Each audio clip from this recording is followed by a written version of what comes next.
जय यशोदानंदन ब्रज जनरंजन।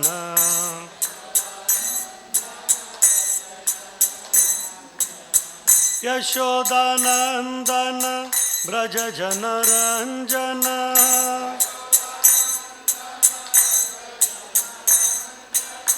यशोदानंदन ब्रज जनरंजन।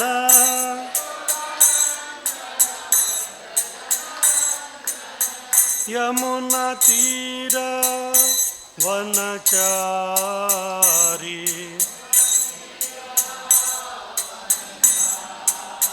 यमुना तीर वनचारी।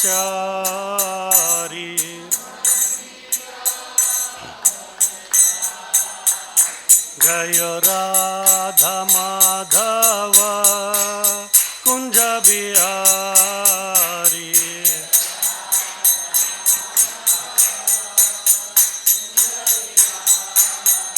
जय राधा माधव कुंज बिहारी।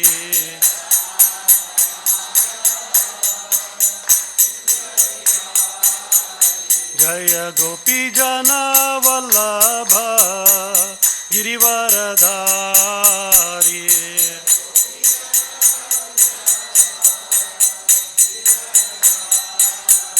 जय यशोदानंदन ब्रज जनरंजन।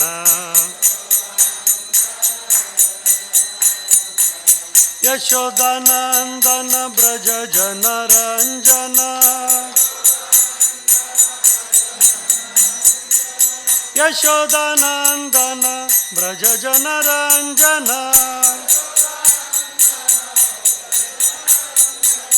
यमुना तीर वनचारी।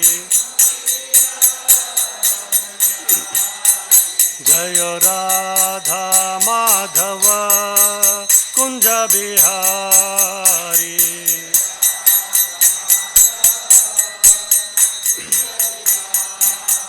जय राधा माधव कुंज बिहारी।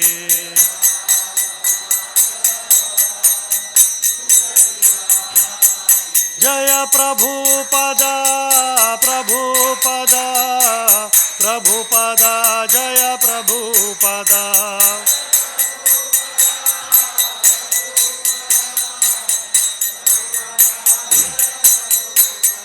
निताय गौर हरि बोल हरि बोल हरि बोल। निताय गौर हरि बोल।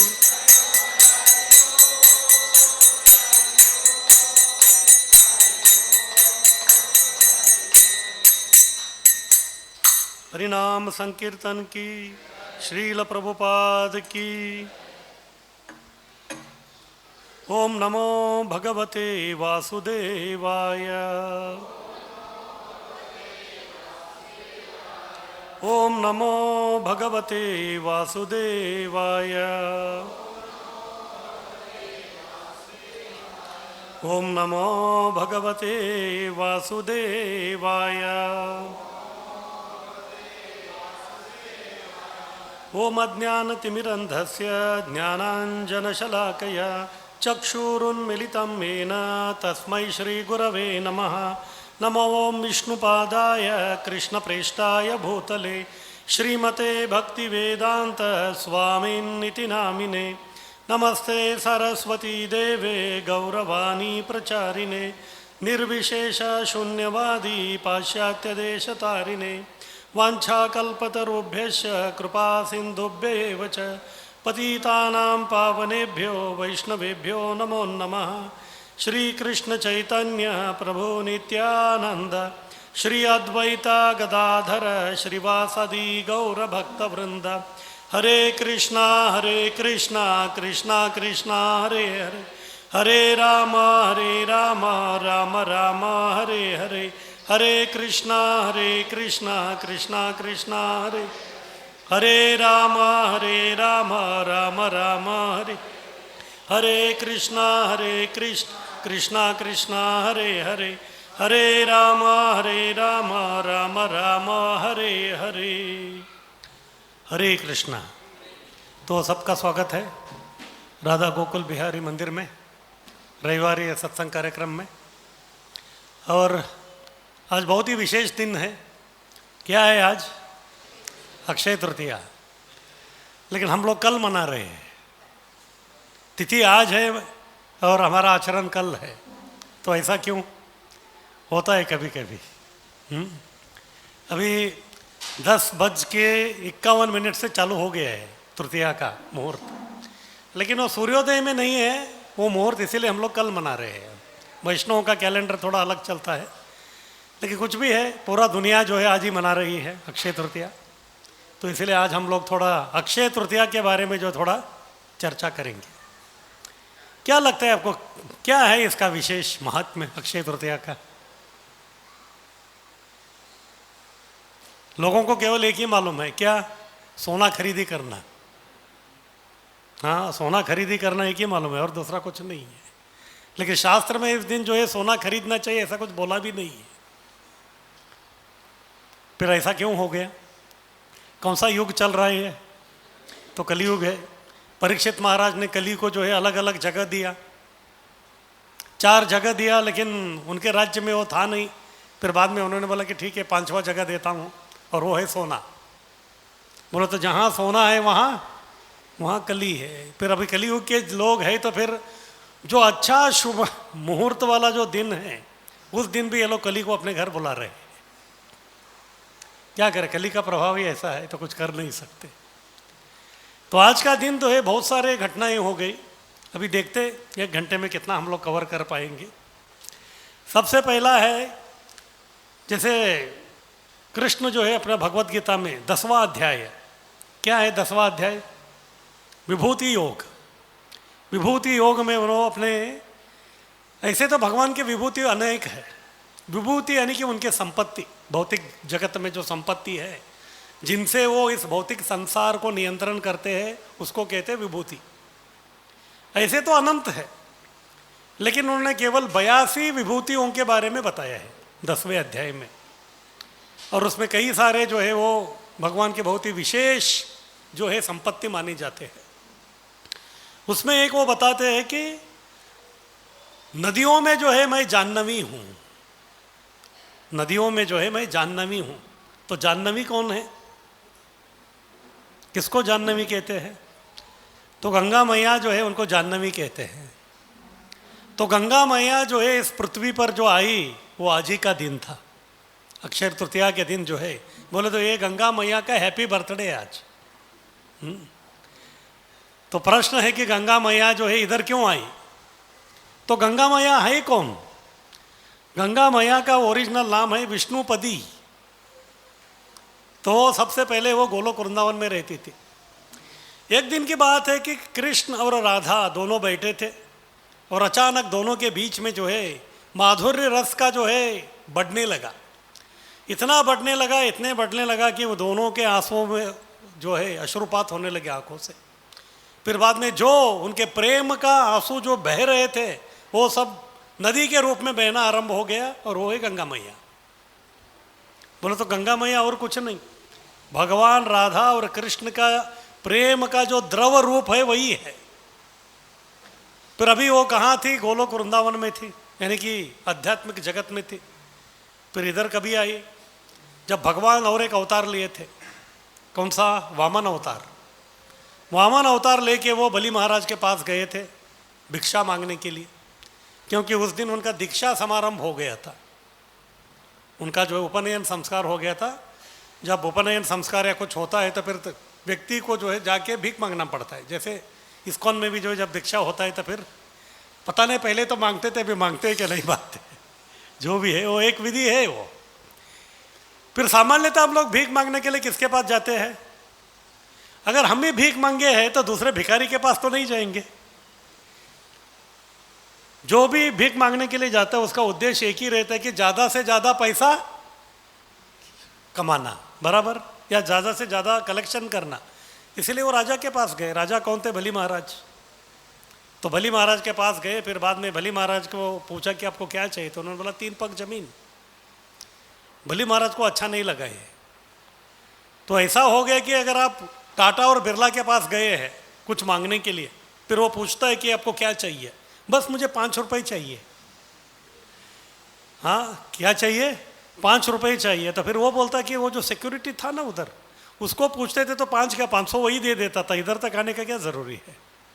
तो बलि महाराज को भी ऐसे ही लगा, मैं तीनों लोगों का स्वामी हूँ और केवल तुम 3 पग मांग रहा है, और तुम्हारा हाइट भी कितना है, हाइट भी बहुत कम है, बोलो तो 3 फुट जमीन मिलेगा तुमको।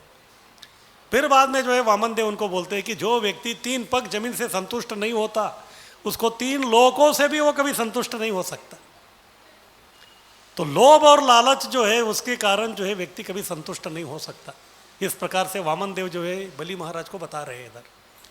फिर बाद में उनको देना ही था, हालांकि बीच में शुक्राचार्य जी जो है बाधाएं किया, लेकिन उन्होंने टस में मस नहीं हुए। फिर बाद में जो है उन्होंने बोल दिया ठीक है तथास्तु। फिर जो है वामन देव जी जो है वो त्रिविक्रम बन गए, अपना आकार बढ़ा दिया उन्होंने।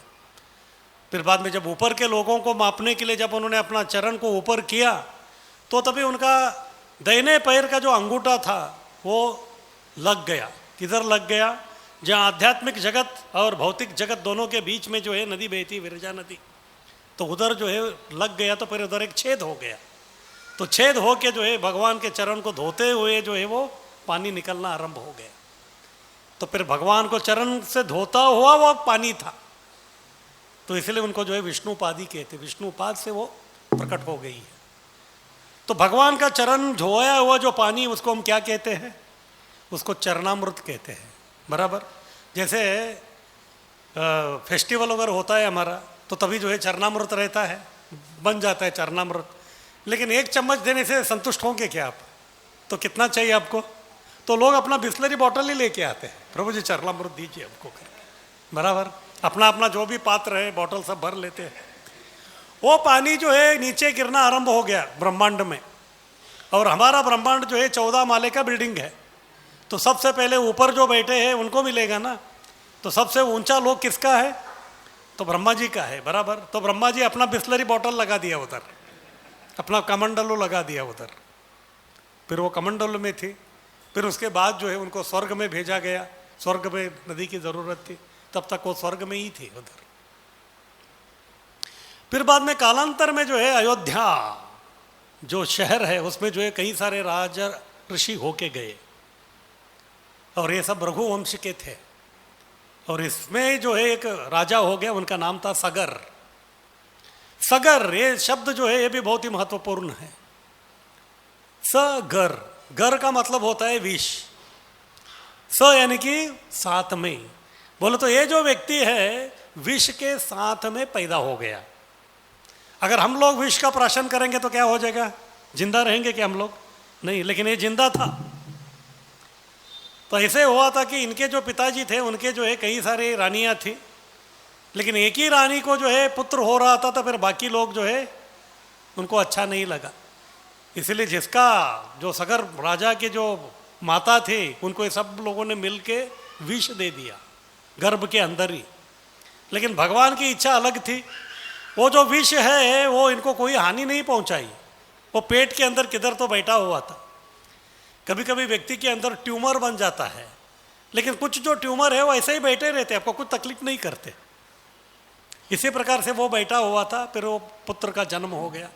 फिर बाद में जब उसका नामकरण का विधि आ गया तो तभी जो पुरोहित था उन्होंने बोल दिया इसके शरीर में क्या है? इसके शरीर में विष है, गर है। स यानी कि विष के साथ ये व्यक्ति पैदा हुआ, इसलिए इसका नाम सगर होना चाहिए। फिर वो राजा बन गए। फिर राजा होने के बाद उनको ऐसा लग रहा था कि मेरा जो राज्य है उसको फैलाना चाहिए। और जब राज्य को फैलाने की बात आती है तो तभी ये लोग जो है अश्वमेध यज्ञ करते हैं। तो अश्वमेध यज्ञ का जो है विधि क्या है? यज्ञ आरंभ करते, फिर उसके बाद जो है संपन्न नहीं करते, तो अश्व का पूजा होता है। फिर बाद में अश्व के इधर जो है लिखा हुआ रहता है और उसको छोड़ देते हैं अश्व को। और उसके रक्षा के लिए जो उन्होंने अपना 60,000 पुत्रों को भेज दिया। सगर महाराज के 60,000 पुत्र थे, उनको भेज दिया। फिर ये सब जगह घूमता था। अगर दूसरा कोई राज्य में आता था तो फिर उधर के जो राजा था वो पढ़ता था उसके ऊपर जो लिखा है, आप जो है सगर महाराज का ये जो अश्वमेध यज्ञ इधर आया है तो आप सगर महाराज का जो है सामंत बनने के लिए आप तैयार हो जाइए। अगर आपकी ये कबूली नहीं है तो फिर युद्ध करना पड़ेगा। इस प्रकार से सब जगह वो घूम रहा था। लेकिन ये इतने बड़े सम्राट थे अयोध्या के। अयोध्या जो नाम है वही विशेष है। अयोध्या यानी कि कोई योद्धा उसको हरा नहीं सकता, वो जगह का नाम है अयोध्या। तो उधर से वो आया है घोड़ा, तो फिर किसकी मजाल हाँ उसको ये करने का। फिर सब जगह सब लोग जो है बस लड़ाई करने से पहले ही सब लोग अपना अस्त्र शस्त्र जो है साइड में रख देते थे पूरा। फिर ऐसे ही जा रहा था वो आगे आगे। और जब कोई भी व्यक्ति यज्ञ करता है तो फिर एक व्यक्ति का नींद हराम हो जाता है। तो वो कौन है? वो है इंद्र। तो ऐसा क्यों करता है? क्योंकि उनको मालूम है कि जो भी व्यक्ति 100 यज्ञ सेंचुरी मारेगा वो भी इंद्र बनेगा, फिर मेरा जो है मंत्री पद चला जाएगा। तो इसलिए वो भी सोच रहा था कि अरे अच्छी तरह से तो चल रहा है इनका, अभी तो कोई जो इनको चैलेंज नहीं किया, चुनौती नहीं किया। अगर ये पूरा जो है घूम के आ जाएगा तो फिर इनके यज्ञ पूर्ति हो जाएगा, तो फिर मेरा एक कॉम्पिटिटर आ जाएगा सगर महाराज। इसलिए बीच में कुछ करने का सोचा उन्होंने। तो क्या किया उन्होंने, एक दिन उन्होंने देखा कि सगर के जो पुत्र थे वो सो रहे थे। फिर तभी रात का समय था, तो फिर इंद्र आके वो यज्ञ को यज्ञ का जो घोड़ा था अश्वमेध यज्ञ का उसको चुरा लिया। फिर जाके जो है सिद्धाश्रम करके जगह है, वो कपिल मुनि का आश्रम है, उधर जाके जो पेड़ को बांध के चला गया वो। फिर बाद में सुबह उठे सगर के सब पुत्र, फिर बाद में परेशान हो गए क्योंकि घोड़ा नहीं दिख रहा है। फिर सब जगह ढूंढना उन्होंने आरंभ कर दिया, सब जगह पूरा पृथ्वी पर पूरा घूमा उन्होंने, किधर भी नहीं दिखा वो। फिर परेशान हो गए। फिर अयोध्या आया, अयोध्या में आके वशिष्ठ मुनि से सलाह मशवरा किया क्योंकि वो उनके मंत्री भी थे। उन्होंने बोला ठीक है, हमको तो लगता है कि ज़मीन के ऊपर नहीं ज़मीन के अंदर गया होगा, इसलिए ज़मीन के अंदर देखो। फिर ज़मीन के अंदर वो गड्ढा खोदना चालू कर दिया उन्होंने, फिर उधर भी नहीं दिखा। फिर बाद में एक जगह जो है ढूंढते ढूंढते ढूंढते जो है वो सिद्धाश्रम में पहुंच गए जहाँ कपिल मुनि का आश्रम है। तो कपिल मुनि कौन है? कपिल मुनि भी भगवान के अवतार है, देवहूति के और कर्दम मुनि का वो पुत्र है। और जब इन्होंने देखा, अभी ये कितने समय से जो है ढूंढ रहे थे, अभी तक उनको नहीं मिला था, और अचानक अभी देखा कि घोड़ा इधर है, तो फिर तुरंत जो है वो क्रोधित हो गए। फिर देखे कि कपिल मुनि जो है पद्मासन में बैठे हैं, आंखें बंद करके ध्यानासक्त हो गए हैं। लेकिन ये लोगों का जो इतना भी दिमाग नहीं चला, ये जो साधु बाबा है वो बैठा है अपने ध्यान में, इसका वो घोड़े से क्या लेना देना। लेकिन जब व्यक्ति क्रोधित हो जाता है तो फिर उसका जो है दिमाग काम नहीं करता। क्रोधात भवति सम्मोहा, सम्मोहात स्मृति विभ्रमा, स्मृति भ्रंशात बुद्धिनाशो, बुद्धिनाशात प्रणश्यति। एक के बाद एक जो है पतन होता ही जाता है व्यक्ति का। इसलिए उन्होंने देखा नहीं ये व्यक्ति कौन है क्या है, क्रोध के शिकार हो गए तो फिर तुरंत जो है उनके ऊपर आक्रमण करने के लिए आ गए। कितने? 60,000 लोग। लेकिन कपिल मुनि जो है अपने ध्यान में ही थे, आजू बाजू में उनका क्या हो रहा है उनको कुछ मालूम नहीं है।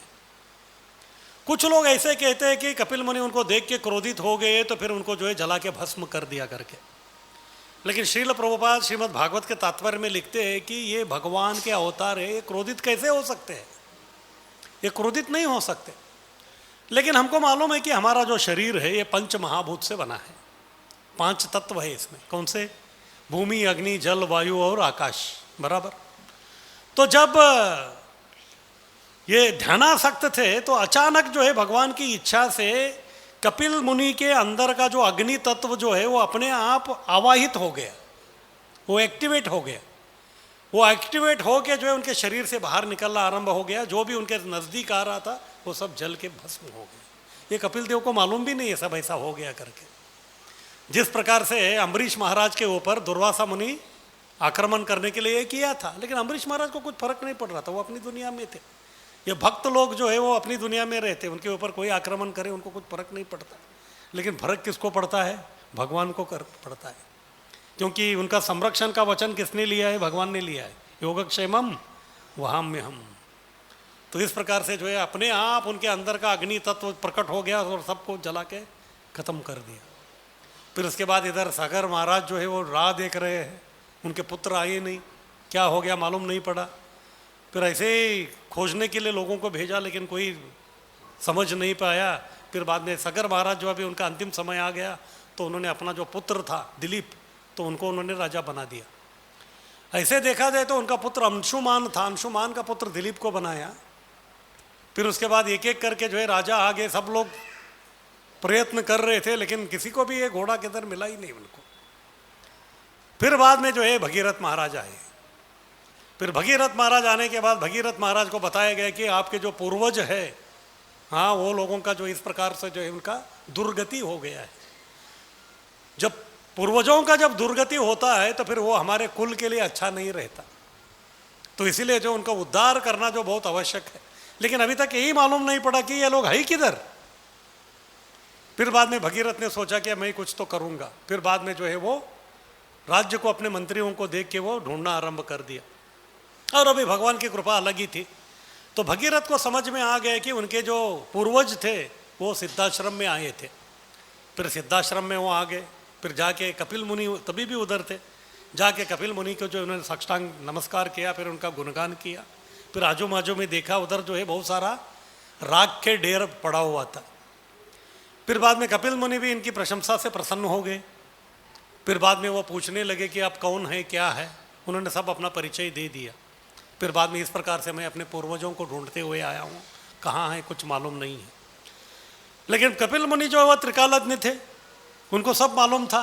फिर बाद में उन्होंने दिखाया जितना जो राग का जो ढेरा उधर पड़ा हुआ था, उन्होंने बोले कि यही आपके पूर्वज है। वो एक उनको देख के जो एक प्रकार के उनको हर्षित भी हुए और शोक भी हो गया। हर्षित इसीलिए हुए कि कम से कम ये कहाँ है वो मालूम पड़ा। दुखी इसलिए हो गए कि उनका दुर्गति ऐसा हो गया है, तो इसीलिए उनको समझ में नहीं आया कि क्या हो गया करके। फिर बाद में जो है कपिल मुनि सब उनको बताते हैं, वो लोग जो है बिना कारण जो है मेरे ऊपर आक्रमण करने के लिए आए थे, तो फिर इस प्रकार से उनका वो दुर्गति हो गया। तो फिर वो कपिल मुनि से ही निवेदन करते हैं, तो अभी बताइए आप ही जो है उनके दुर्गति के कारण हो गए हैं, फिर उनका सदगति कैसे होगा। फिर बाद में वो बोलते हैं कि केवल एक ही मार्ग है, जब तक गंगा मैया आके उनको नहीं धोएगी तब तक जो उनका पाप नहीं धुल सकता और उनको मोक्ष नहीं मिल सकता। तो इसीलिए कुछ भी करके आपको गंगा मैया को यहाँ लेके आना है। उन्होंने बोला कि ठीक है, मैं प्रयत्न करता हूँ। फिर वो अयोध्या वापस आए। अयोध्या वापस आके सबको बोल दिया कि अभी पूर्वज कहाँ है और उनके दुर्गति क्या है, इसीलिए मैं अभी जा रहा हूँ हिमालय में तपश्चर्या करने के लिए करके। बोले ठीक है। फिर वो गए। फिर बाद में वो तप करना आरंभ कर दिया ब्रह्मदेव के प्रति। कुछ समय के बाद जो है ब्रह्मदेव उनके सामने प्रकट हो गए। फिर ब्रह्मदेव को उन्होंने बोल दिया कि इस प्रकार से जो है मुझे गंगा मैया चाहिए करके। उन्होंने बोला हाँ, पहले वो मेरे कमंडल में थी, लेकिन अभी वो मैं उनको स्वर्ग में भेज दिया हूँ। तो स्वर्ग में उनका नाम है आकाश गंगा, देव गंगा, सुर गंगा। तो अभी आपको उधर से लेना पड़ेगा उनको। उन्होंने बोला कि ठीक है, मैं फिर से तप करूँगा। फिर गंगा मैया के प्रति उन्होंने तप करना आरंभ कर दिया। फिर कुछ समय के बाद जो है गंगा मैया प्रकट हो गई, नदी के रूप में नहीं, अपने स्वरूप में प्रकट हो गई। फिर बाद में उन्होंने बोला कि अभी आपको जो है इधर धरती पे आना है। उन्होंने बोला कि नहीं नहीं, हम तो सब दिव्य लोग हैं, मैं तो देवता हूँ, ये मनुष्य लोक में मैं कैसे आ सकती हूँ। उन्होंने बोला नहीं नहीं, आपको आना ही पड़ेगा करके। फिर कैसे तो करके विनती करके उनको समझा लिया उन्होंने। फिर गंगा मैया ने बोला कि ठीक है, मैं तो इधर आने के लिए तैयार हूँ, लेकिन मैं अभी कहाँ से आऊँगी? स्वर्ग से आऊँगी। स्वर्ग से अगर मैं नीचे गिर के इधर आ जाऊँगी तो मेरा वेग इतना है, ये जो पृथ्वी है वो रसातल में चला जाएगा। हम लोगों का भी अनुभव है, कभी कभी वो जो धबधबा रहता है ना, कितने लोग धबधबा में स्नान किए, वाटरफॉल में, तो पानी जो गिरता रहता है हमको ऐसा लगता है कि कोई पत्थर डाल रहा है हमारे ऊपर, इतना जो है उसका वो फोर्स रहता है। और ये कितना रहता है? एक 10-15 फुट का ही रहता है वो, हाइट ज़्यादा नहीं रहता। 10-15 फुट पे हमको ऐसा, कभी कभी लोग उधर खड़े नहीं रह पाते, 4-4 लोग पकड़ के खड़े रहना पड़ता है। और ये अभी कहाँ से गिरने वाली है? स्वर्ग से गिरने वाली है। उन्होंने बोला कि ये तो काम नहीं हो सकता। फिर भगीरथ जो है दुखी हो गए। अभी जो है हाथ में तो आया था लेकिन मुंह में नहीं आया है। हाँ, इसलिए इंग्लिश में बोलते हैं there is a gap between cup and lip. हाँ, तो कप में है लेकिन लिप में नहीं आ रहा है, तो क्या करें। फिर बाद में भगीरथ गंगा मैया को ये पूछते तो फिर क्या करें। उन्होंने बोला ऐसा कोई व्यक्ति को आप पकड़ो जो है मेरा जो फोर्स है, मेरा जो वेग है उसको जो है कम कर सके। फिर बाद में वो सोचने लगे कि कौन है। फिर बाद में उन्होंने बोला कि शायद शिव जी ये काम कर सकते हैं, क्योंकि ये भौतिक संसार के जो है वो नायक वही है, भगवान ने उनको ही इधर नायक करके नियुक्त किया है, तो फिर वो जो है उनके पास वो ताकत है, वो कर सकते हैं करके। उन्होंने बोला कि ठीक है चलो अभी और कुछ करना पड़ेगा। अभी केवल तप करना ही चल रहा है इनका, अभी तक जो है हाथ में आए ही नहीं। वो पहले ब्रह्मदेव के लिए तप किया, उसके बाद गंगा मैया को तप किया, अभी और तीसरे। तो कभी कभी होता है ना, कुछ भी हम लोग काम करने के लिए जाते हैं, वो करने से पहले दूसरा और कुछ काम आ जाते हैं इमरजेंसी वाला, वो पहले करना पड़ता है। जैसे अगर आपको घर बांधना है तो फिर एक कोई तो कागज पत्र चाहिए, लेकिन उसको प्राप्त करने के लिए और 10 कागज पत्र लेना पड़ता है। हाँ, ये ऐसा ही चल रहा था, लेकिन वो पीछे हटने वाले नहीं थे। फिर बाद में बैठ गए, अभी किसके प्रति तप करना चालू कर दिया, बस भम भोले ही, हाँ शिव जी के प्रति। और शिव जी जो है वो तो आशुतोष है। आशुतोष का मतलब, तोष का मतलब संतोष, आशु यानी कि तुरंत, वो जल्द ही क्या हो जाते हैं, आनंदित हो जाते हैं। तो शिव जी जो है आनंदित हो गए, प्रकट हो गए। फिर पूछे कि क्या इच्छा है वत्स, बताइए।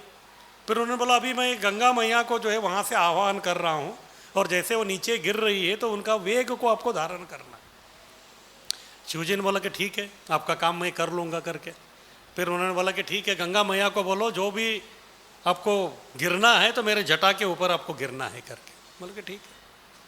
फिर उन्होंने जो है तैयारी में आ गए, अपना जितना जो जटा जो पूरा खुला हुआ था उसको जो बांध दिया, उन्होंने बांध दिया।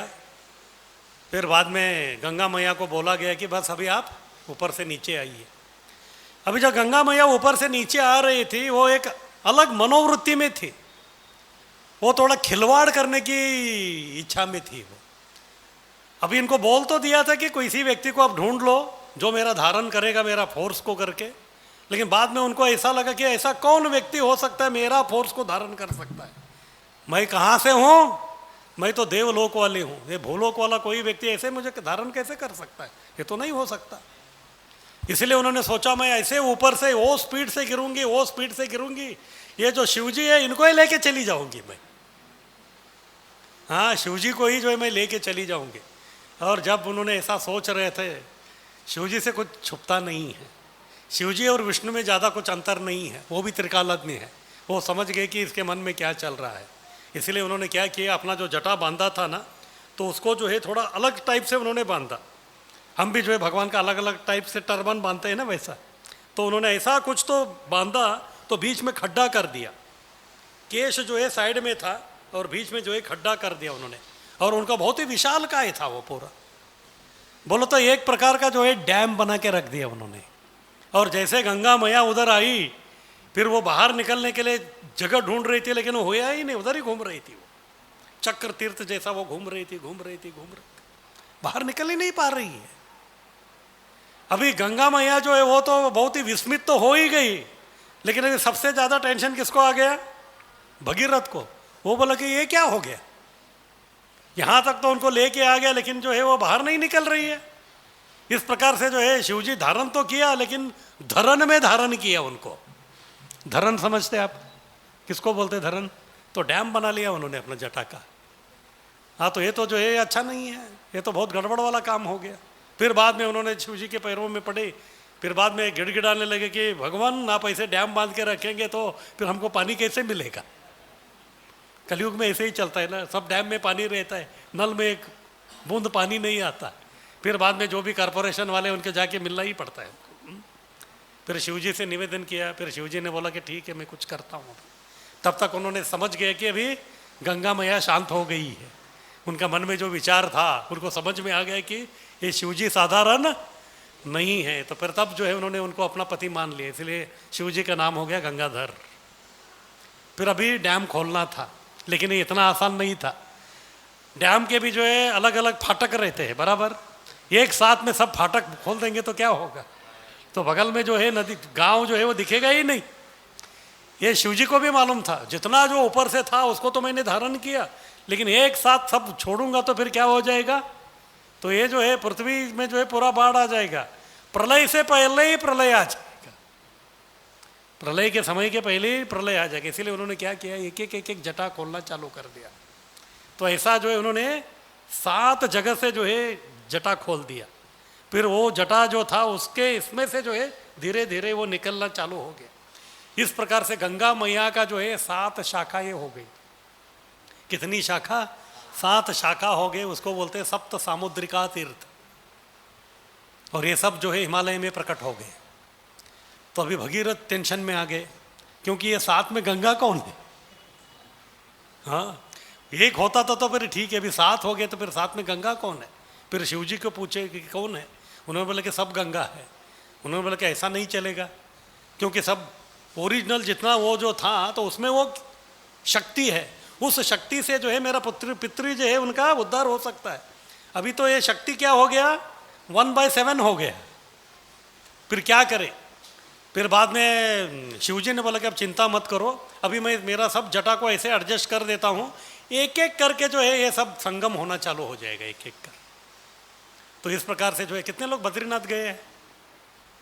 तो बद्रीनाथ में जो अलग अलग प्रकार के प्रयाग है।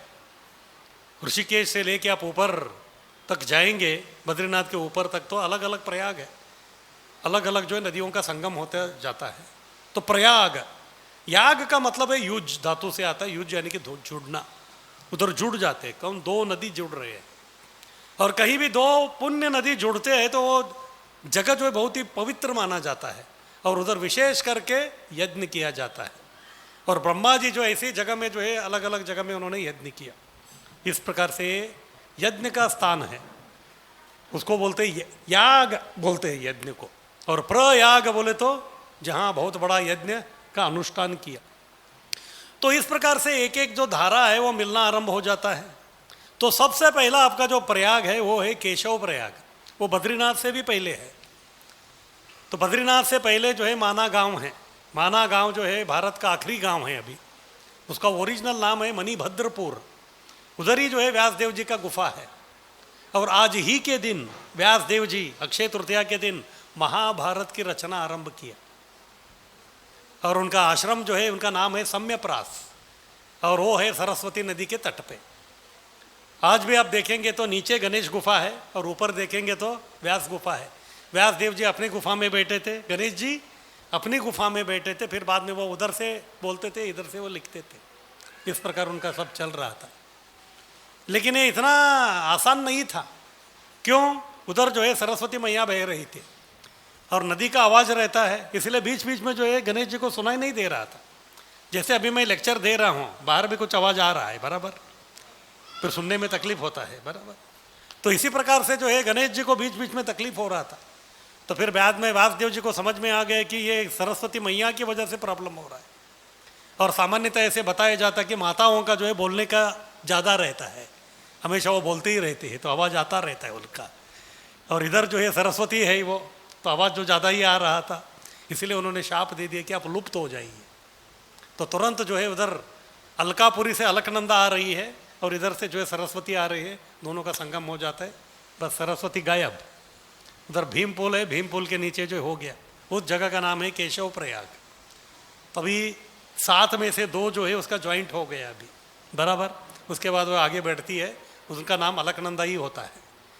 फिर बाद में जो है बद्रीनाथ, बद्रीनाथ के सामने से बहती हुई जाती है, फिर उसके बाद नीचे आती है तो उधर है जोशी मठ। श्रीपाद शंकराचार्य जी ने जो है भारत के चारों दिशा में 4 मठ का स्थापना किया, और उत्तर में उनका जो मठ है वो है जोशी मठ या ज्योतिर्मठ बोलते हैं। तो उधर जो और एक प्रयाग है उसका नाम है विष्णु प्रयाग। तो विष्णु प्रयाग में जो है और एक नदी आती है, उसका नाम है धौली गंगा। धौली गंगा और अलकनंदा का जो इधर संगम होता है। फिर बाद में आगे वो जो बहती है उसको बोलते हैं अलकनंदा। फिर आगे जब आएंगे तो फिर उधर और एक प्रयाग है, उसका नाम है नंद प्रयाग। ऐसा कहते हैं कि नंद बाबा भी उधर जाके जो है तप किए थे नंद प्रयाग में। और उधर एक नदी आती है, उनका नाम है नंदाकिनी गंगा। नंदाकिनी गंगा और अलकनंदा का जो है संगम होता है उधर, तो वो है नंद प्रयाग। उसके बाद आगे आगे जो है और एक प्रयाग है, उसका नाम है कर्ण प्रयाग, क्योंकि कर्ण ने भी उधर जाके सूर्य के प्रति अपना तप सब किया था, उसको कवच कुंडल मिले थे उधर, तो वो है कर्ण प्रयाग। तो उधर जो है एक नदी आती है, उनका नाम है पिंडार गंगा। पिंडार गंगा और अलकनंदा का जो है संगम होता है। फिर उसके बाद वो आगे अलकनंदा और आगे आती है। उसके बाद और एक प्रयाग है, उसका नाम है रुद्र प्रयाग। रुद्र प्रयाग जो है वो बहुत ही रौद्र है, उधर आवाज़ सुन के जो है व्यक्ति घबरा जाता है, इसलिए उसका नाम रुद्र प्रयाग है। तो उधर जो है अलकनंदा जो बद्रीनाथ से इधर आ रही है, फिर बाद में केदारनाथ से जो है मंदाकिनी गंगा आ रही है। मंदाकिनी और अलकनंदा दोनों का जो है संगम है उधर रुद्रप्रयाग में। फिर उसके बाद वो आगे जाती है अलकनंदा। फिर उसके बाद जो है अंतिम प्रयाग है वो है देव प्रयाग। देव शर्मा करके एक ब्राह्मण थे, उन्होंने उधर तप किया था, इसलिए उस प्रयाग का नाम हो गया देव प्रयाग। और उधर जो है अलकनंदा तो आ रही इधर, लेकिन जब ये 7 नदी हो गए थे तो 7 अलग अलग जगह में घूम रहे थे।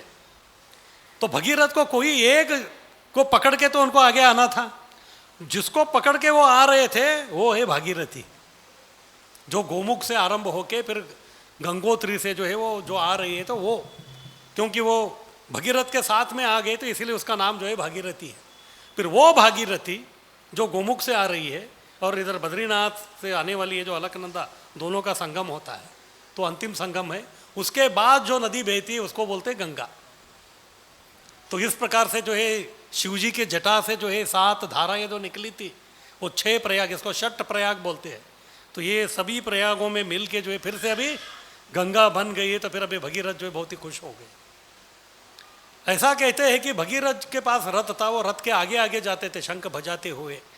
फिर वो रथ इतना ताकतवर था तो जैसे जैसे वो जाते थे, बहुत बड़ा था, वो खड्डा करते जाता था, वो खड्डा करते जाता था। फिर वो खड्डे में जो है गंगा नदी जो है पीछे जाती थी। जैसे कैनल बनाना है तो कैनल के लिए बनाते हैं ना, तो ऐसे ये जो है चैनल बना रहा था ये सब। और फिर बाद में आगे जो है सबसे बड़ा आता है वो है प्रयागराज। वहाँ जो है गंगा यमुना सरस्वती उनका सब संगम होता है। और जब ये देवप्रयाग से जब वो आगे आती है तो ऋषिकेश हो के थोड़ा आगे, ऋषिकेश और हरिद्वार के बीच में जब आती है, फिर से जो है उनके मन में जो है खिलवाड़ करने का प्रवृत्ति आ जाता है। तो तभी वो देखती है कि उधर जो है 7 ऋषि बैठे हैं, सप्तर्षि, कश्यप मुनि, अत्रि मुनि, जमदग्नि, भरद्वाज, फिर उसके बाद विश्वामित्र, वशिष्ठ और गौतम, ये सप्तर्षि। सप्तर्षि जो है अलग अलग उनका जो है बड़ा बड़ा पत्थर थे, पत्थर के ऊपर दूर दूर में जो है वो लोग बैठ के अपना तप कर रहे थे। अभी फिर से गंगा को लगा के अभी ये 7 को मैं लेके जाऊंगी, हाँ 7 को जो है मैं लेके चली जाऊंगी करके। लेकिन अभी दिक्कत ये थी कि क्यों सब लोग जो है अलग अलग जगह में थे, इसलिए जब वो उधर आई तो अभी 7 को लेके जाना है तो फिर से 7 धारा में बहना था ना। लेकिन हमारा अनुभव है ऊपर जो एक ही टंकी है और घर में जो है 25 नल है।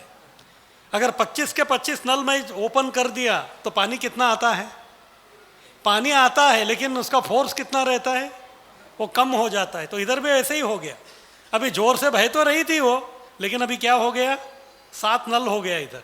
तो 7 नल हो गया तो उनका जो है प्रेशर कम हो गया, तो इसलिए वो ऋषि को कुछ नहीं कर पाई, केवल उनका जो है उन्होंने परिक्रमा किया और आगे चली गई हो, फिर वो हरिद्वार में आ जाती है। लेकिन बाद में जो है जब अभी तृतीया है बराबर, तो 7 दिन के बाद जो सप्तमी आता है वो है जन्नू सप्तमी। तो उसी दिन उनका और एक नाम हो गया जाह्नवी, गुरुवार को है जन्नू सप्तमी। तो जन्नू मुनि जो है हमारा नवद्वीप में रहते थे, मायापुर नवद्वीप, नवद्वीप में जो एक द्वीप है उसका नाम है जन्नू। तो जन्नू मुनि जो है उधर तप कर रहे थे। फिर तभी गंगा मैया आ गई। उन्होंने देखा था कि पहले जो है 7 मुनि थे, उनको कुछ नहीं कर पाए, अभी वो एक ही है। हाँ अभी ये मुनि जो है एक ही है, तो इनको जो है मैं इनका कुटिया ही उड़ा के मैं लेके चली जाऊंगी करके इस प्रकार पूरा उद्ध्वस्त कर दिया उनका आश्रम को। फिर ये परेशान हो गए। इतने क्रोधित हो गए, इतने क्रोधित हो गए, सब पूरा पानी जो है आवाहन करके अपने हाथ में ले लिया, फिर बाद में पूरा प्राशन करके। भगीरथ आगे आगे जा रहे थे, पानी का आवाज़ सुनाई नहीं दे रहा था, तो टेंशन में आ गए, तो पीछे मुड़ के देखे गंगा मैया गायब। ये बोले कि ये क्या हो गया, पहले भी एक बार डैम बांध के गायब हो गई थी, अभी और कहाँ गई। फिर बाद में वापस आए, देखा जन्नू मुनि उधर थे उनका आश्रम सब पूरा उद्ध्वस्त हो गया था। फिर उनसे निवेदन किया, वो बोले कि नहीं, बिल्कुल मैं नहीं मानूंगी। फिर बाद में गिड़गिड़ाया, सब कुछ बताया, फिर बाद में वो थोड़ा शांत हो गए। फिर ऐसे कहते उन्होंने अपने दाहिने कान से जो है गंगा को प्रकट कर दिया। तो इसीलिए दाहिना कान जो है इसको बहुत ही पवित्र माना जाता है। इसीलिए कभी कभी अगर आपको पूजा करना है, आचमन का पानी नहीं मिला, तो फिर कुछ लोग जो है इसको पकड़ लेते, बस इसको पकड़ लिया तो फिर आप शुद्ध हो गए। या फिर ब्राह्मण लोग जो है अपना जनेऊ को इधर ये करते, जब मल मूत्र का विसर्जन करना रहता है, क्योंकि उधर से गंगा मैया निकली है। क्योंकि जन्नू मुनि से वो निकल गए, इसलिए उनका नाम हो गया जाह्नवी। तो इसका मतलब गंगोत्री जो गोमुख है, तो तृतीया को वो उधर थी और सप्तमी कलकत्ता तक पहुंच गई। वो बोलो तो क्या फोर्स रहेगा, और क्या आप समझ सकते हैं। 4 दिन में उधर पहुंच गए। ये वंदे भारत जैसा दिख रहा है मुझे, हाँ, राजधानी एक्सप्रेस। फिर भगीरथ खुश हो गए। फिर बाद में वो आगे गंगा मैया को लेके गए। उसके बाद है गंगा सागर, जहाँ सिद्धाश्रम है कपिल मुनि का। फिर उधर जाके जो राख था, राख के ऊपर वो बहने लगी। फिर बाद में सबको लेके जो है सागर में लेके वो चली गई। आज भी जो अगर आप गंगा सागर जाएंगे तो उधर का जो मिट्टी है वो पूरा काला काला है, ऐसा लगता है कि पूरा जला हुआ वो दिखता है आपको। फिर बाद में कपिल मुनि भी जो है वो भी खुश हो गए। तो इस प्रकार से जो है आज जो अक्षय तृतीया है, आज ही के दिन जो है गंगा मैया का इस प्रकार से अवतरण हो गया। तो इसलिए आज के दिन जो है बहुत सारे लोग जो है गंगा में जाके नहाते हैं, गंगा में अपने पितरों को भी तर्पण करते हैं, क्योंकि गंगा मैया का मुख्य आविर्भाव पितरों का तर्पण के लिए ही हुआ था। तो इसीलिए जो वो भी करते हैं। अगर कुछ नहीं कर सकते तो फिर कम से कम जैसे हम लोग कर रहे इधर बैठ के आज जो है उनका कथा श्रवण और कीर्तन करते हैं, तो उसमें भी जो हमको उसी प्रकार का अक्षय लाभ जो हमको हो जाता है। और ये अक्षय तृतीया है। अक्षय इस शब्द का अर्थ क्या है? क्षय का मतलब, क्षय का मतलब विनाश या फिर खत्म हो जाना, और अक्षय का मतलब अविनाशी, कभी जो है वो खत्म नहीं होता, हाँ, हमेशा जो है बस बढ़ता ही रहता है। इस प्रकार के अक्षय के जो है 2 प्रसंग इसी अक्षय तृतीया के दिन ही हो गए। तो आज अभी हम लोग वो जो 2 प्रसंग है उनके बारे में हम लोग चर्चा करेंगे। जैसे हम जानते हैं कि हस्तिनापुर का जो गद्दी था उसके ऊपर जो है हमेशा संघर्ष चलता ही रहा। और अभी जो है धृतराष्ट्र राजा थे, लेकिन वो तो नाम के लिए राजा थे, वो बड़े थे, लेकिन पांडु को राजा बनाया गया क्योंकि ये व्यक्ति जन्मांध था। कौन? धृतराष्ट्र। लेकिन फिर भी जैसे उनका नाम है धृतराष्ट्र, धृतराष्ट्र यानी कि राष्ट्र को पकड़ के रखने वाला, इसलिए वो सोच रहा था कि ठीक है, मैं तो राजा नहीं बना, लेकिन कम से कम मेरे पुत्र जो है वो राजा बनना चाहिए करके। लेकिन ये इतना आसान नहीं था, क्योंकि अभी राजा जो है पांडु थे, तो फिर लोगों को ऐसा लग रहा था कि अभी राजा पांडु के पुत्र ही राजा बनना चाहिए। और एज के हिसाब से देखा जाए तो धर्मराज का जन्म जो है सबसे पहले हुआ था, दुर्योधन से पहले। दुर्योधन से पहले ही जो है युधिष्ठिर जो है उनका जन्म हो गया था, इसलिए पूरा कुल में जो है श्रेष्ठ वही थे, तो उनको मिलने का चांसेस था। तो इसलिए हमेशा जो है बचपन से ही जो है इन दोनों का जमता ही नहीं था। जैसे बोलते हैं ना, यथा राजा तथा प्रजा, यथा पिता तथा पुत्र। तो धृतराष्ट्र के पुत्र भी वैसे ही थे सब, इनका और उनका जो है बिल्कुल जमता ही नहीं था। अलग अलग प्रकार से जो है वैरत्व जो है वो बढ़ता ही गया। इसी प्रकार से वो लोग सब बड़े हो गए। फिर बाद में धृतराष्ट्र को ऐसे लग रहा था कि कुछ भी करके ये पांडव, क्योंकि वो देख रहे थे कि हस्तिनापुर में जो है पांडवों का जो पॉपुलैरिटी है, जो ख्याति है, वो इतना बढ़ रहा था, तो उनको ऐसा लग रहा था कि भविष्य में जो है मेरे पुत्रों को गद्दी मिलने का चांसेस बहुत कम है। तो इसीलिए जो है वो कुटिलता से जो है कुछ तो करने का वो सोच रहा था, और उसमें उनको सहायता कर रहा था कौन? उनके पत्नी का भाई साला, हाँ, कौन था? वो शकुनी था। तो शकुनी जो है हस्तिनापुर क्यों आया था? शकुनी हस्तिनापुर इसीलिए आया था कि हस्तिनापुर का जो है विध्वंस कर दिया जाए, क्योंकि ये दुर्योधन के कारण ही जो है उनके जो घर वाले, उनके जो भाई लोग थे, वो सब जो है मर गए थे। क्योंकि एक दिन ऐसे कहा गया कि ये तो गांधारी के पुत्र थे, लेकिन ऐसा हुआ था कि गांधारी के जो कुंडली था उसमें कुछ तो खोट था। जो भी उनके साथ विवाह करने वाला था वो मर जाता था। इसीलिए उन्होंने क्या किया था कि गांधारी का जो पहला जो लग्न है या विवाह जो है वो एक गधे के साथ किया था, ताकि वो गधा मर जाए। फिर उसके बाद उनका विवाह जो है धृतराष्ट्र के साथ किया गया था, लेकिन ये कुछ लोगों को मालूम था। इसीलिए कभी कभी जो है कुछ लोग दुर्योधन को बोलते थे कि तू जो है तू तो गधे का बेटा है, क्योंकि तेरी माँ का जो है शादी किससे हुआ था? तो गधे के साथ हुआ था। ये उनको अच्छा नहीं लगता था, लेकिन उनको समझ में भी नहीं आता था कि ऐसा क्यों हो गया। और एक दिन जो है वो गए थे कहाँ? अपने नैनीहाल में गए थे। कहाँ? अफगानिस्तान, कंदहार, गंधार।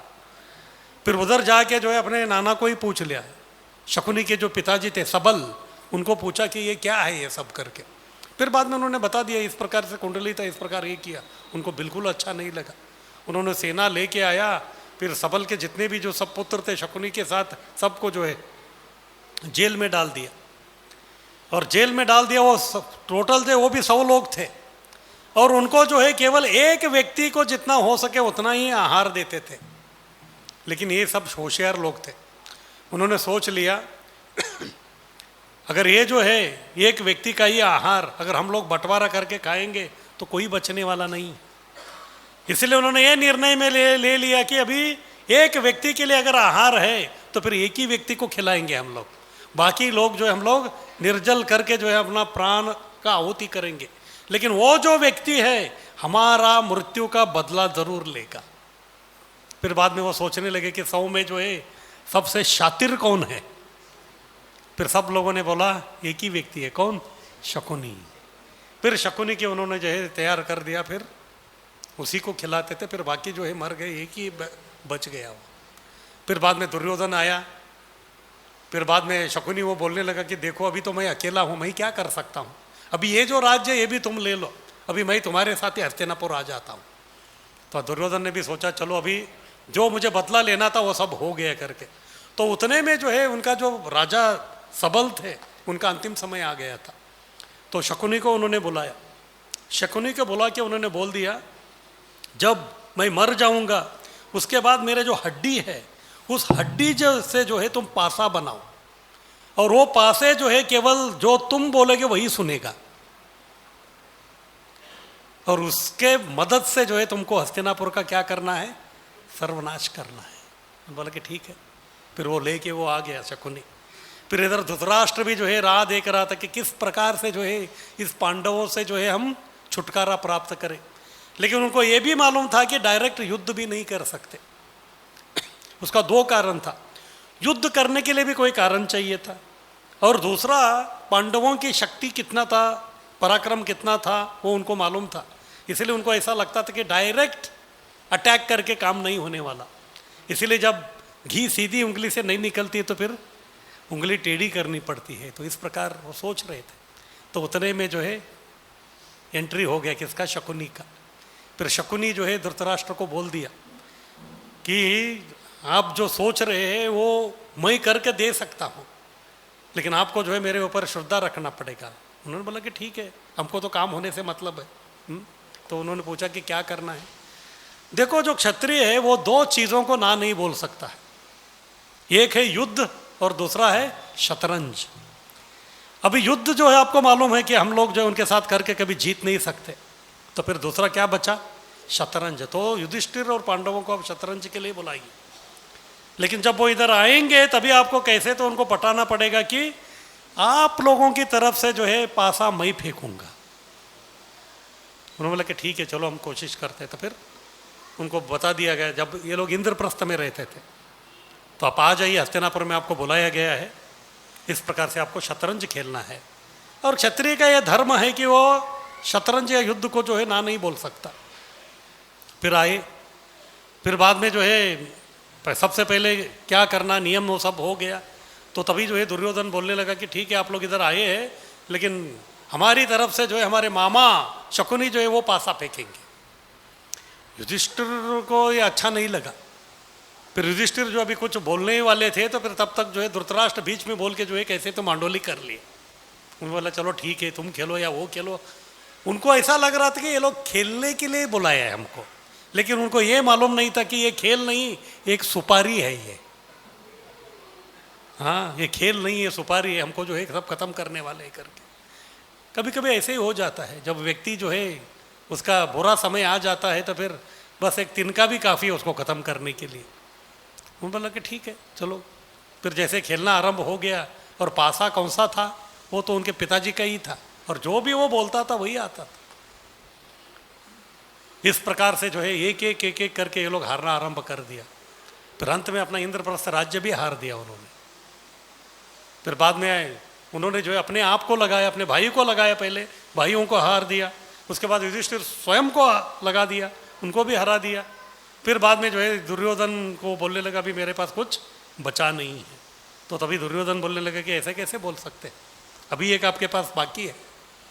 क्योंकि उनको द्रौपदी का भी बदला लेना था, क्योंकि जिस दिन वास्तु शांति था, किसका, इंद्रप्रस्थ का, तो उस वास्तु शांति अटेंड करने के लिए लोग गए थे। और इंद्रप्रस्थ को किसने बनाया था, वो मय दानव ने बनाया था। पूरा माया था उधर, अगर किधर लगता था तो जमीन है तो फिर वो पानी होता था, किधर लगता है तो पानी है तो फिर वो जमीन लगता था ऐसा।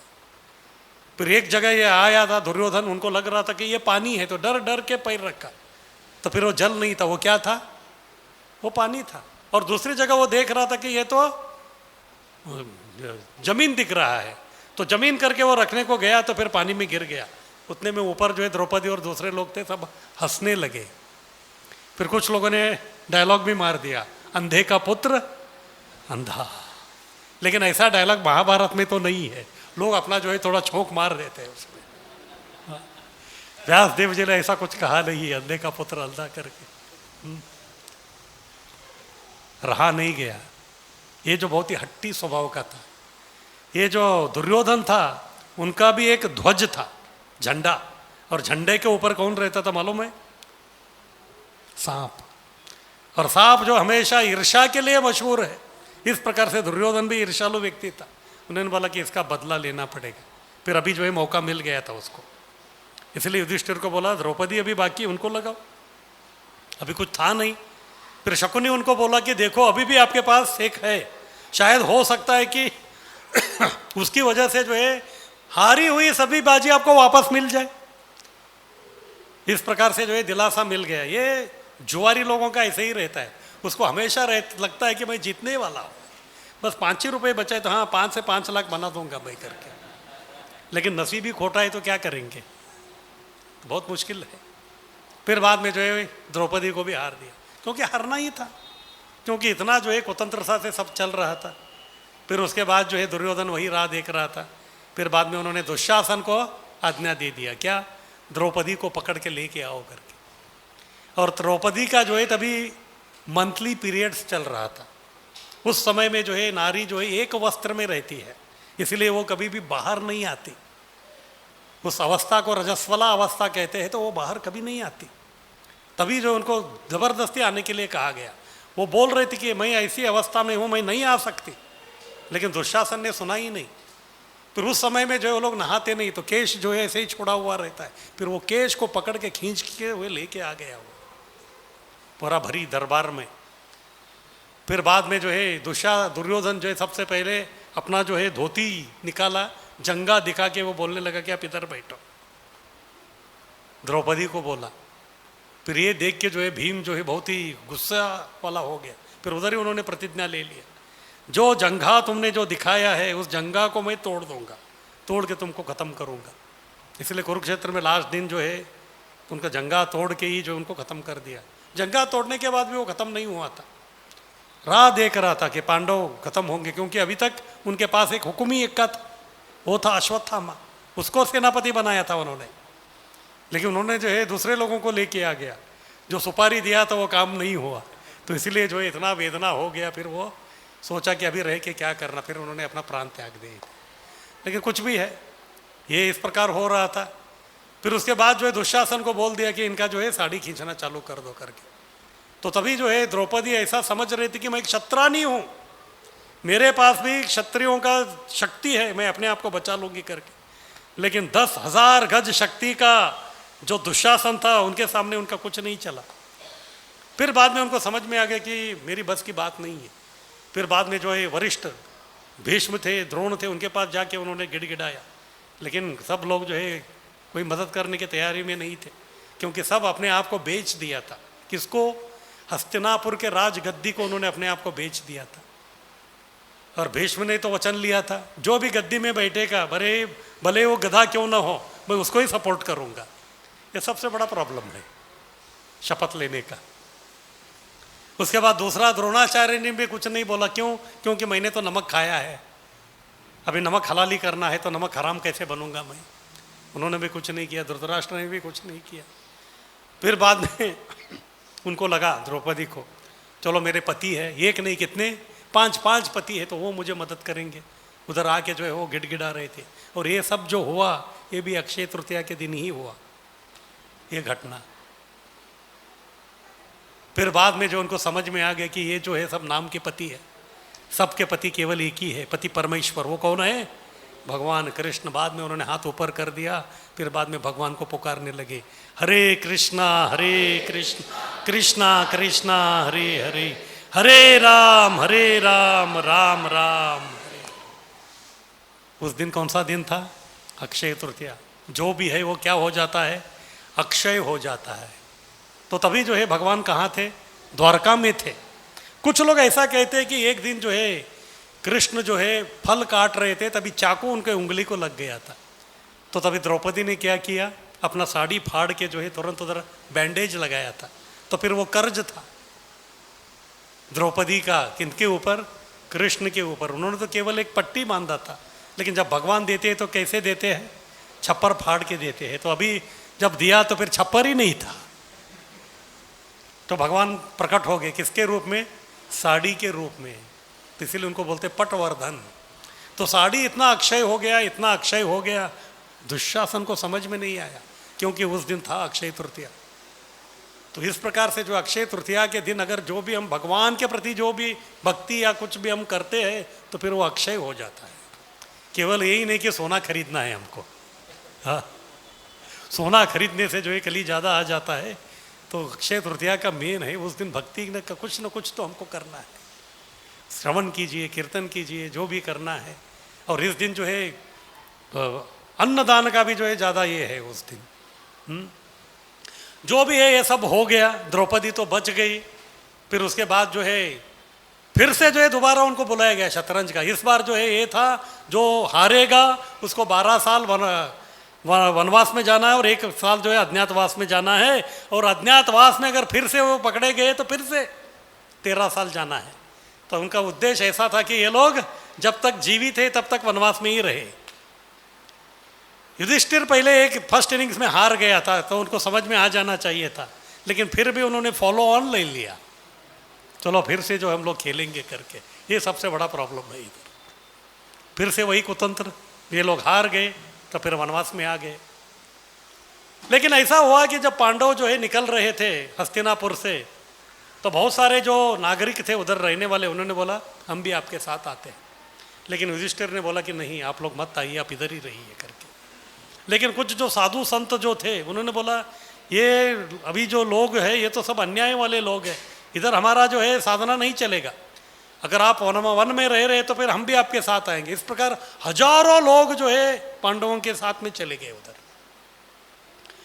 अभी ये लोग वनवास में तो थे, कौन? पांडव। लेकिन ये है ही कौन?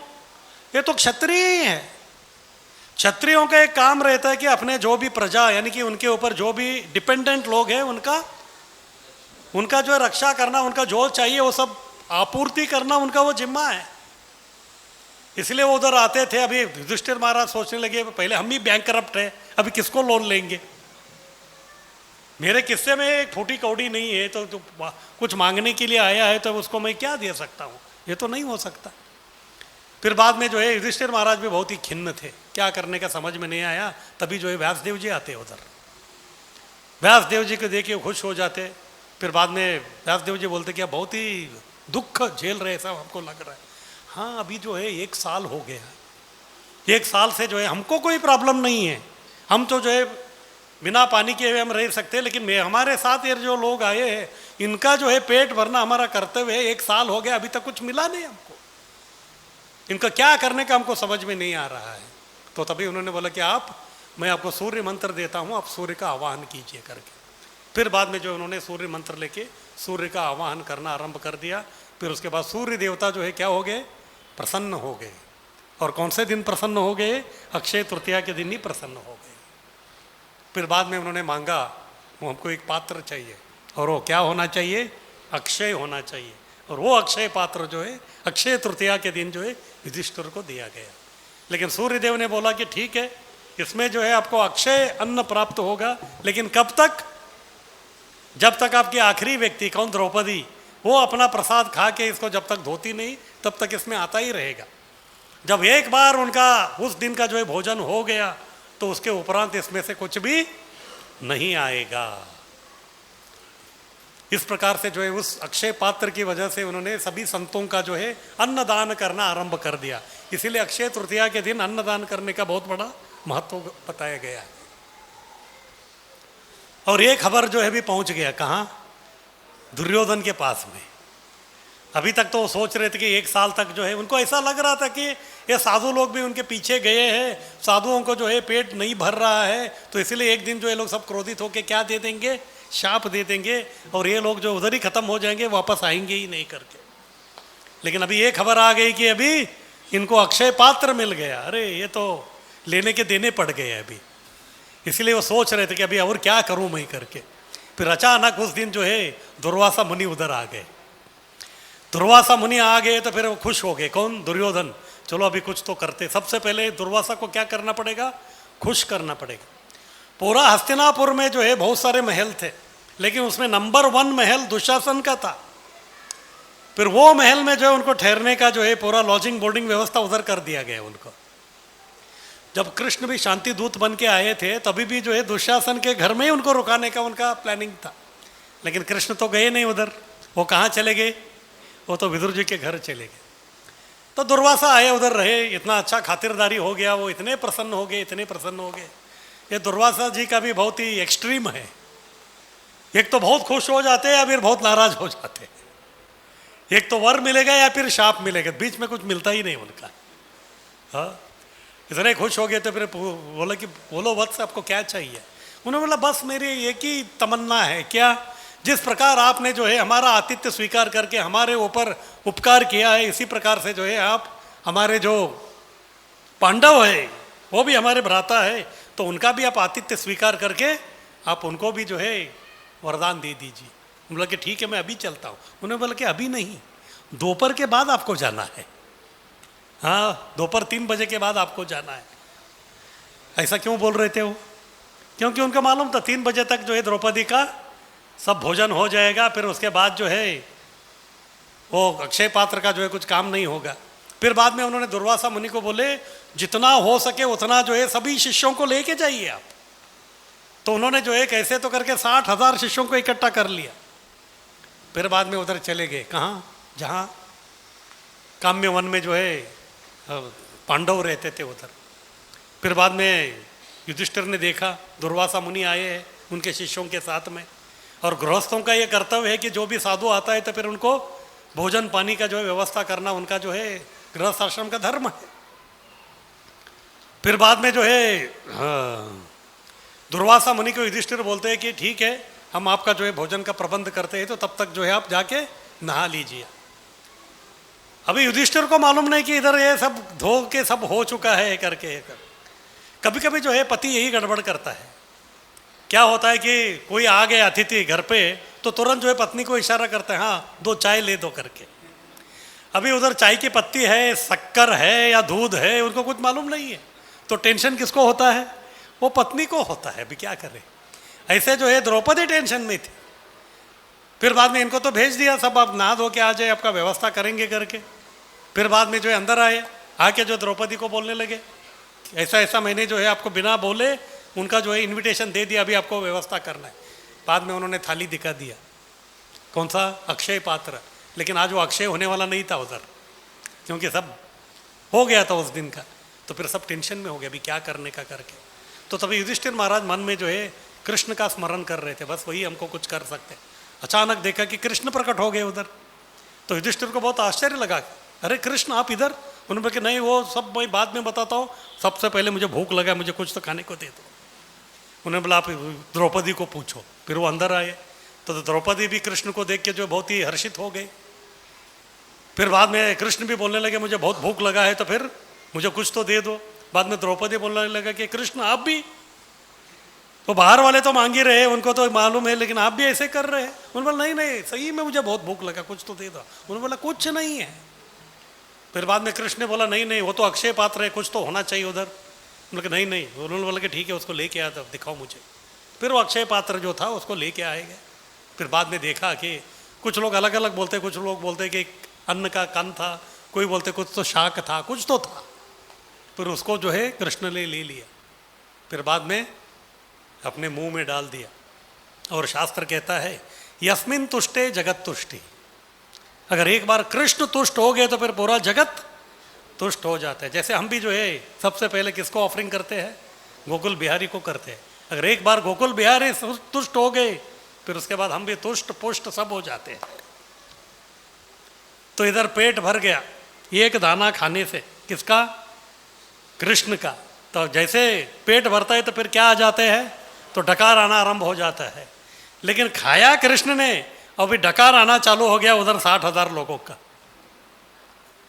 फिर बाद में जो है सब बोलने लगे दुर्वासा जी को ऐसा लग रहा है कि पेट बहुत भारी हो गया है, ऐसा लग रहा है कि 10 दिन का एक ही दिन में ही खा लिया करके, ऐसा क्यों हो गया मुझे मालूम नहीं है।